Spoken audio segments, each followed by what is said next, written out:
Perkembangan perekonomian Islam periode pertama itu memiliki 3 tokoh.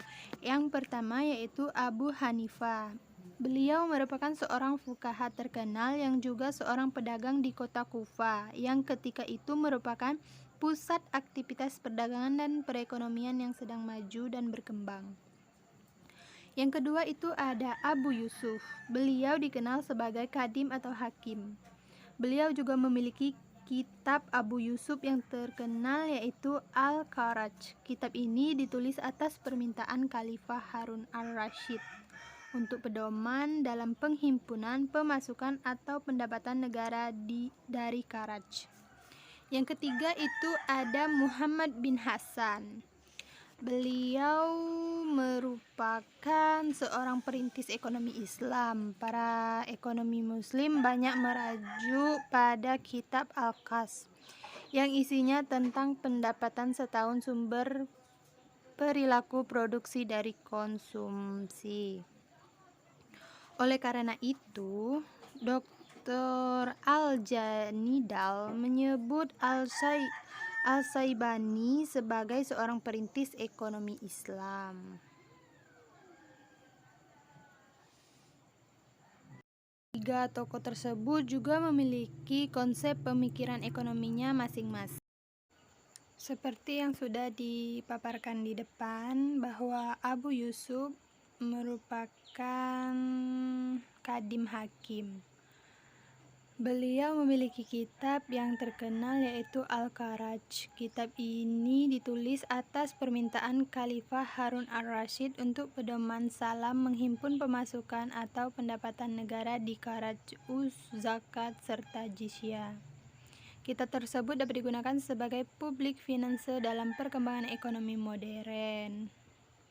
Kebijakan Abu Yusuf itu menyetujui negara mengambil bagian dari hasil pertanian daripada menarik sewa dari lahan pertanian dalam hal pajak. Ia telah meletakkan prinsip-prinsip yang jelas yang dikenal oleh para ahli ekonomi sebagai Jalon of Taxation. Kecenderungan dalam pemikiran Abu Yusuf adalah masalah keuangan publik. Dia memberikan beberapa saran tentang cara memperoleh sumber pembelanjaan jangka panjang, seperti pembangunan jembatan dan bendungan serta menggali saluran-saluran besar dan kecil.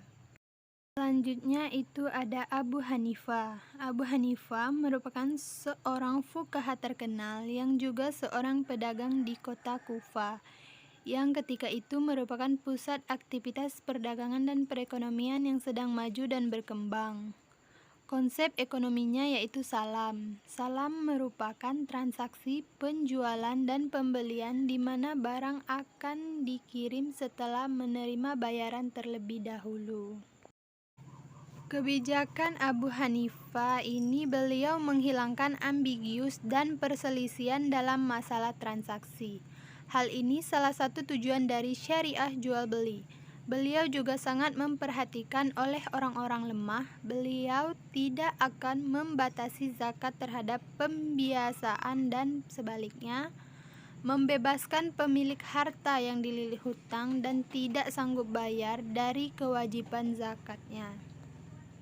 Selanjutnya terdapat Muhammad bin Hasan al-Syaibani. Para ekonomi Muslim banyak merujuk pada kitab Al-Kasab yang isinya mengenai kasab, pendapatan dan sumber, serta perilaku produksi dan konsumsi. Kitab ini termasuk kitab yang pertama di dunia Islam yang membahas permasalahan. Oleh karena itu beliau disebut sebagai perintis ekonomi Islam. Beliau juga mempunyai kebijakan perkembangan pemikiran ekonomi Islam. Dalam kebijakannya itu terdapat 3. Yang pertama, Al-Kasb, kerja. Dalam ekonomi Islam, tidak semua aktivitas yang menghasilkan barang atau jasa. Kegiatan ini bertujuan untuk meningkatkan nilai guna suatu barang atau jasa. sedangkan Islam memandang lebih jauh, yakni suatu barang atau jasa akan mempunyai nilai guna apabila mengandung kemaslahatan. Yang kedua yaitu kekayaan dan kekafiran. Dia mengatakan bahwa apabila manusia telah merasa cukup dengan kebutuhannya, kemudian bergegas pada kebijakan dan mencurahkan perhatian pada kebajikan dan mencurahkan perhatian pada urusan akhirat adalah lebih baik dari mereka. Yang ketiga itu ada klarifikasi usaha-usaha perekonomian.